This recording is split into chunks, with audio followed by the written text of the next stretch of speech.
కొంతమంది దుర్మార్గులు ఉన్నారు సమాజంలో, పరమ నీచులు కూడా ఉన్నారు సమాజంలో. 4 మనుషుల మానవ మృగాల ఒక్కసారి ఆలోచించుకోవాల్సిన అవసరం ఉంది. వాళ్ళ నడి రోడ్లో చట్టంగానే పరిమితి ఇస్తే, నడి రోడ్లో ఉరేస్తే ఒకరిద్దరిని, అప్పుడే వీళ్ళకి భయం వస్తుంది. మద్యం తాగితే లేకపోతే గంజాయి తీసుకుంటే ఆడబిడ్డలుగా కనపడకుండా విలాస వస్తువులుగా చూసే ఈ దుర్మార్గుల్ని మామూలుగా వదిలిపెడితే కంట్రోల్కి రారు. వాడు ఎక్కడున్న మత్తు దిగేటిగా, ఎవరికైనా మత్తు ఎక్కినా ఒళ్ళు వణికేటిగా చర్యలు తీసుకునే బాధ్యత తీసుకుంటామని చెప్పి కూడా నేను మీకు తెలియజేస్తున్నా. వదిలిపెట్టాను. మర్యాదగా చెప్పాను. 1-2 సార్లు చెప్పాను, 3-4 సార్లు గట్టిగా చెప్పాను. ఎవరైనా సరే ఇంకా కూడా మీరు ఇలాంటి చర్యలుంటే అదే మీకు చివరి రోజు కావాలి, అదే మీ జీవితాల్లో చీకటి రోజు కావాలని మనస్ఫూర్తిగా ఆకాంక్షిస్తున్నా, హెచ్చరిస్తున్నా. కబద్దార్, జాగ్రత్తగా ఉండండి. ఆడబిడ్డలు విలాసవంతులు కాదు, విలాస వస్తువులు కాదు. వాళ్ళని విలాస వస్తువులు అనుకుంటే కబద్దార్, జాగ్రత్తగా ఉండమని హెచ్చరిస్తున్నా. ఎక్కడికక్కడ సీసీటీవీ కెమెరాలు పెడతా, ఐడెంటిఫై చేస్తా, మక్కిలు ఇరగ్గొట్టే విధంగా చట్టాలు ఉంటాయని చెప్పి కూడా నేను మీకు తెలియజేసుకుంటున్నా. ఇది కాకుండా ఈరోజు ఇక్కడే మనం అందరం ఉన్నాం. ఈ రోడ్లన్నీ కూడా మనం ఇది చేసే పరిస్థితికి వచ్చాం. ఓర్వకల్లో అయితే 5,000 కోట్ల రూపాయలతో కొప్పర్తి, ఓర్వకల్లు, నక్కపల్లి ఇండస్ట్రియల్ కారిడార్లు తయారు చేస్తున్నాం. కర్నూలులో డ్రోన్స్ పెట్టాం. అక్కడ 300 ఎకరాల్లో డ్రోన్ పెట్టి ఇప్పుడే నేను చెప్పినట్టు మా ఆడబిడ్డలకి డ్రోన్ ద్వారా డాక్రా సంఘాలు క్రిమి సంహారకు మందు కొట్టే విధానం, అనేక ప్రయోగాలు, అవసరమైతే హాస్పిటల్కు మందులు పంపించే విధానం. మొన్నే మీరు చూశారు, ఫ్లడ్స్ వస్తే ఎవరూ పోలేని ప్రదేశాల్లో భోజనం ఏర్పాటు చేయడానికి దేశంలోనే మొట్టమొదటిసారిగా వరద బాధితులకి డ్రోన్ సహాయంతో ఫుడ్ ప్యాకెట్స్ పంపించాం.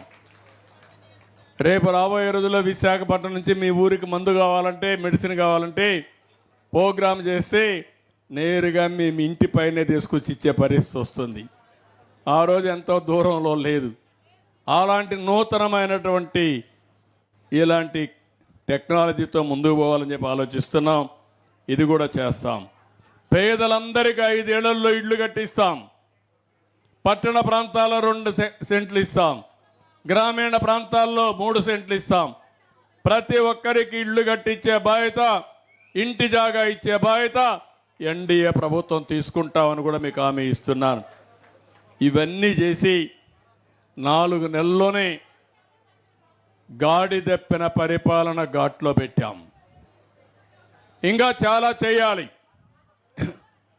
సూపర్ 6 ఉంది, ఎలక్షన్ మేనిఫెస్టో ఉంది, మళ్ళీ స్వర్ణ ఆంధ్రప్రదేశ్ విజన్ 2047 కూడా ముందుకు పోవాల్సిన అవసరం ఉంది.